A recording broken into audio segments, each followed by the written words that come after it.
આવી છે, બરોબર. સૌથી વધુ એમને કોને પ્રેરણા આપવાનું નક્કી કર્યું? યુવાનોને. કેમ યુવાનોને? ઘરડા નહીં, બાળકો નહીં, યુવાનો જ કેમ?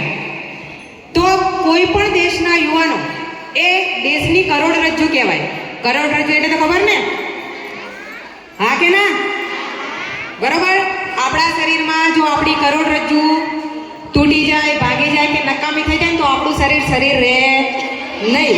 એ જ રીતે દેશની કરોડરજ્જુ યુવાનો જો અવળા માર્ગે જતા રહે તો દેશનું પણ પતન થાય. બરોબર. એટલા માટે સ્વામી વિવેકાનંદે શું કીધું? દેશનું યુવાધન રહ્યું એ યોગ્ય માર્ગે વળવું જોઈએ. બરોબર. તમને બધાને આ વાત એટલા માટે કહું કે કાલ ઉઠીને તમે બધા શું બનશો? યુવાન. અને આપણે અવળા માર્ગે જવાનું નથી. બરોબર. દારૂ નહીં, નશો નહીં, ડ્રગ્સ નહીં, તમાકુ નહીં, સોપારી નહીં. બરોબર. આ બધા રસ્તે આપણે જવાનું. મોબાઈલનો વધુ પડતો ઉપયોગ નહીં.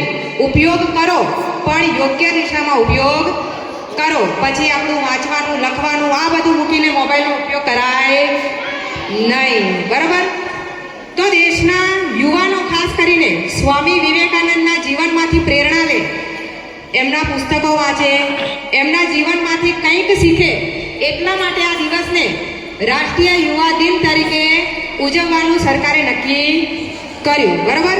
1984માં નક્કી કર્યું અને 1985થી દર વર્ષે 12મી જાન્યુઆરી રાષ્ટ્રીય યુવા દિન તરીકે ઉજવવામાં આવે છે. બરોબર.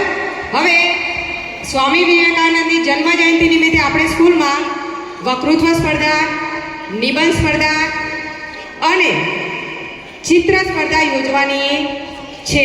બરોબર. 6 થી 8ના વર્ગ શિક્ષકોએ કદાચ એમના ક્લાસના છોકરાઓને કીધું હશે તૈયારી કરવાનું. કરી લાયા છો?